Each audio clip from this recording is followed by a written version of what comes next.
Hello everyone, welcome back to the channel. आज मैं आप लोगों के लिए एक न्यू चाइनीज ड्रामा एक्सप्लेन करने वाली हूँ जिसका नाम है ऑलवेज होम। एपिसोड की शुरुआत होती है चेनवन नाम की एक लड़की से जो कि अपने मॉम के साथ चाइना के सिचुआन कंट्री के विलेज साइड से टियान हाई सिटी में रहने के लिए आ गई थी क्योंकि उसकी मॉम का ट्रांसफर हो गया था जो कि हॉस्पिटल में काम करती थी। वहाँ पर लिन की एक पुरानी फ्रेंड इफान ने उनके वहाँ पर रहने का इंतजाम कर दिया था। उन्होंने अपने घर के सामने वाला घर उनको रेंट पर दिलवा दिया था और वहाँ पर पहुँचने के बाद इफान उनका वेलकम करके उनको उनका घर भी दिखा देती है और जिसके बाद लिन इफान के साथ हॉस्पिटल चली जाती है अपने हॉस्पिटल में खबर देने के लिए और वो चेन को अपना सामान लेकर अपने घर के पास जाने के लिए कह देती है। चेन जब घर की तरफ देखती है तो वहाँ पर उनका ट्रक ड्राइवर उनका घर का सामान वहाँ पर पहुँचा रहा था। एक बर्ड चेन के ऊपर पूप करके उड़ जाती है।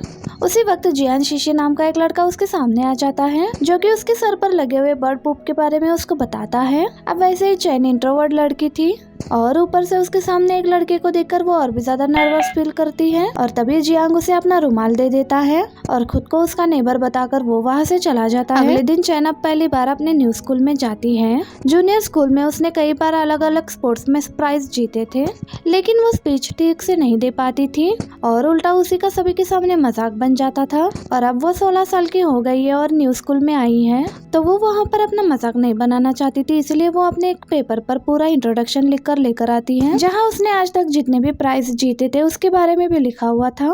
लेकिन टीचर उसका बिना इंट्रोडक्शन लिए ही उसे अपने सीट पर जाकर बैठने के लिए कह देते हैं। तब चैन अपना इंट्रोडक्शन वाला पेपर अपने पेंसिल बैग में रख देती है। फिर अपनी सीट पर बैठने के बाद एक लड़की चैन से पूछती है कि वो कहाँ पर आई हुई है तो चैन कंट्री साइड की एक जगह का नाम लेती है जिस जगह का नाम उन स्टूडेंट्स ने आज तक कभी भी नहीं सुना था। तभी जियांग उन्हें बताता है कि सीसीओ कंट्री के उनके वेस्ट साइड में है। जियांग को अब अपनी ही क्लास में देखकर चैन को अब थोड़ा अच्छा फील होता है क्योंकि एटलीस्ट ऐसा कोई पर्सन था जिसे वो जानती थी। अब इसके बाद जियांग जब क्लास में सो रहा था तो चैन उसे चुप चुप कर देख रही थी और ये बात जियांग भी नोटिस कर लेता है। जब लंच टाइम की बारी आती है तो सभी स्टूडेंट्स अपना अपना लंच ओपन करते हैं। चैन अपने डेस्क में शीशी से स्कूल की कैफेटेरिया के बारे में पूछती है तो चैन को पता चलता है कि उनके स्कूल में कैफेटेरिया ही नहीं है और उन्हें खुद घर से टिफिन लेकर आना होगा। पर यहाँ पर चैन टिफिन लेकर नहीं आई थी और उसे नहीं पता था कि वो खाना स्कूल के बाहर कहाँ से खरीदेगी। तब शीशी खाना खरीदने के लिए उसे स्कूल के बाहर ले जाती है क्योंकि उसके टिफिन में 2 लोगों का खाना नहीं था। वहाँ पर शीशी चैन को स्टडी में भी काफी इंटेलिजेंट मान रही थी क्योंकि उसने चैन के इंट्रोडक्शन पेज में उसके प्राइजेस को पढ़ लिया था जबकि मिडिल स्कूल में उसे वो प्राइजेस स्पोर्ट्स में मिले थे।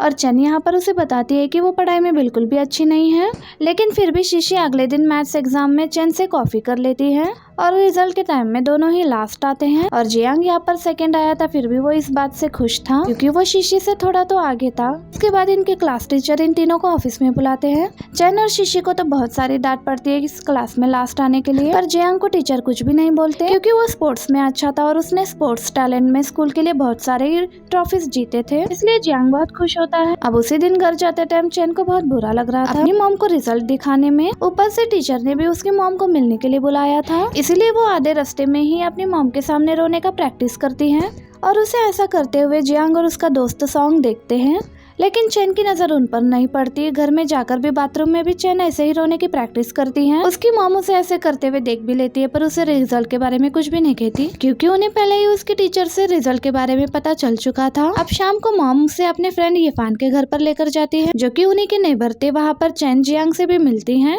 और तब उसे पता चलता है कि जियांग इफान का बेटा है। और कुछ ही देर में वहाँ पर जियांग के फादर ली शियांग भी आ जाते हैं जो कि फायर डिपार्टमेंट में काम करते थे। वो लोग चैन की यहाँ पर बहुत तारीफ करते हैं क्योंकि उन्होंने चैन को बहुत साल पहले देखा था और अब वो 16 साल की हो चुकी थी और वो काफी वेल बिहेव भी थी। लिन तो यहाँ पर चाहती थी कि जियांग चैन को स्टडी में हेल्प करे। तब ली शियांग उन्हें झूठी उम्मीद नहीं देते और कहते हैं कि उनका बेटा सिर्फ स्पोर्ट्स में अच्छा है, वो स्टडी में बिल्कुल भी अच्छा नहीं है। तो जियांग उन्हें अपने दोस्त सॉन्ग के बारे में बताता है जो कि उनके स्कूल का टॉप स्टूडेंट था और वो भी उन्हीं के नेबरहुड में रहता था जो चैन की पढ़ाई में मदद कर सकता था। लिन भी इस बात से खुश थी। वो चैन को जल्दी से सॉन्ग से दोस्ती करने के लिए भी कह देती है और अगले दिन से ही चैन और जियांग एक साथ स्कूल जाने वाले थे इसलिए अगले दिन चैन जल्दी से रेडी होकर घर के बाहर आ जाती है जहाँ वो सॉन्ग से पहली बार मिलती है और तभी वहाँ पर जियांग आता है जो दोनों को एक दूसरे से इंट्रोड्यूस करवाता है। और और चैन उन्हें फिर वेजिटेबल ब्रेड देती है जो कि उसके ग्रैंडफादर ने बनाए थे और उसे वो सीसीओ से लेकर आई थी। जियांग को वो ब्रेड जरा से भी पसंद नहीं आता, लेकिन सॉन्ग को वो ब्रेड पसंद आते हैं। इसके बाद अब तीनों फिर हंसते खेलते हुए स्कूल जाने लगते हैं। रास्ते में जियांग चैन को ट्यूशन देने के लिए सॉन्ग से रिक्वेस्ट करता है और सॉन्ग इसके लिए मान भी जाता है। यहाँ पर चैन और जियांग बहुत ही कम टाइम में बहुत ही अच्छे दोस्त बन गए थे। जियांग तो उसे अपना लिटिल ब्रदर बोलता था। दोनों को भी साथ में इतना खुश देखकर सॉन्ग को भी अब बहुत अच्छा लगता है। फिर स्कूल पहुंचने के बाद शीशी भी उनसे मिलती है जो कि उन्हें बिस्किट्स देती है जो कि उसके फादर डैनिश से लेकर आए थे।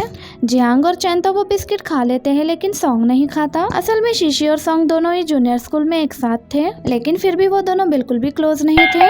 और उसके बाद सॉन्ग अपने क्लास की तरफ चला जाता है। उसका क्लास उनसे अलग था। वहाँ पर सिर्फ टॉप स्टूडेंट्स ही स्टडीज किया करते थे और वही टॉप स्टूडेंट्स इंटरनेशनल कंपटीशन के लिए वहाँ पर प्रैक्टिस भी करते थे। अब इनका स्कूल टाइम होने के बाद सॉन्ग जियांग को ट्यूशन के लिए चलने के लिए कहता है, लेकिन उसे तो इंटरनेट कैफे में गेम खेलना था, इसीलिए वो सॉन्ग से रिक्वेस्ट करता है कि वो आज चैन को अकेले ही ट्यूशन दे दे। और सॉन्ग भी इस बात के लिए मान जाता है और चैन से मिलकर वो उसे अपने घर पर लेकर आता है और सॉन्ग उसे स्टडीज में हेल्प करता है। साथ ही सॉन्ग उसे इंग्लिश स्टोरीज की कुछ टिप देता है ताकि चैन का इंग्लिश इंप्रूव हो सके। अगले दिन चैन स्कूल में नोटिस करती है कि वो गलती से सॉन्ग की मैथ की नोटबुक लेकर आई है, इसलिए वो उसके इंटरनेशनल क्लासरूम में जाती है उस कॉपी को लौटाने के लिए, लेकिन वहाँ पर उसे सॉन्ग नहीं मिल रहा था और वहाँ के स्टूडेंट से सॉन्ग के बारे में पूछने पर वो लोग उसे सही से जवाब नहीं दे रहे थे। इधर सॉन्ग टीचर से रिक्वेस्ट करने के लिए आता है कि उसे इंटरनेशनल मैथ कंपटीशन में पार्टिसिपेट नहीं करना है, पर टीचर इस बात के लिए बिल्कुल भी राजी नहीं होते क्योंकि उनके स्कूल में सॉन्ग एक इकलौता स्टूडेंट था जो कि इस कंपटीशन में पार्ट लेकर स्कूल के लिए ट्रॉफी लेकर आ सकता था। इसके बाद चैन सॉन्ग से मिलकर उसे उसकी कॉपी लौटा देती है। तभी वहाँ की एक टॉप स्टूडेंट सॉन्ग को मैथ कंपटीशन से हट जाने के लिए कह देती है ताकि वो पार्टिसिपेट कर सके। वैसे भी उसे टीचर से खबर मिल चुकी थी कि सॉन्ग कंपटीशन में पार्ट नहीं लेना चाहता है। अब इन सब से चैन समझ चुकी थी कि उसे ट्यूशन देने के लिए सॉन्ग कंपटीशन में पार्टिसिपेट नहीं कर रहा और ऊपर से उसके और सॉन्ग के लेकर स्कूल के कुछ स्टूडेंट्स बहुत ही बुरे बातें कर रहे थे क्योंकि सॉन्ग की नोटबुक चैन के पास थी और दोनों एक साथ स्कूल आया करते थे। चैन तो अब अपने बारे में ऐसी बातें सुनकर बाथरूम में बैठकर रो रही थी और तभी वहाँ पर जियांग आता है जो उन स्टूडेंट्स को बहुत ही बुरा भला कहता है क्योंकि अब वो चैन का बहुत ही अच्छा दोस्त था, तो वो उसके बारे में कोई भी बुरी बात नहीं सुन सकता था। चैन जब बाथरूम से बाहर निकलती है तो जियांग उसे यहाँ वहाँ की बातें कर कर कंफर्ट करने की कोशिश करता है, लेकिन घर पर जाते टाइम चैन सॉन्ग को ट्यूशन जाने के लिए मना कर देती है ताकि सॉन्ग अपने कंपटीशन पर फोकस कर सके और लोगों की बातों की वजह से वो सॉन्ग और जियांग से थोड़ा दूर भी रहना चाहती थी। इसलिए रात को जब चैन घर पर पहुंचती है तब सॉन्ग की मॉम, जिनका नाम हाउ है, वो चैन को डिनर के लिए घर पर बुलाती है तो चैन मना करती है और बहाना बना देती है कि उसने खाना खा लिया है।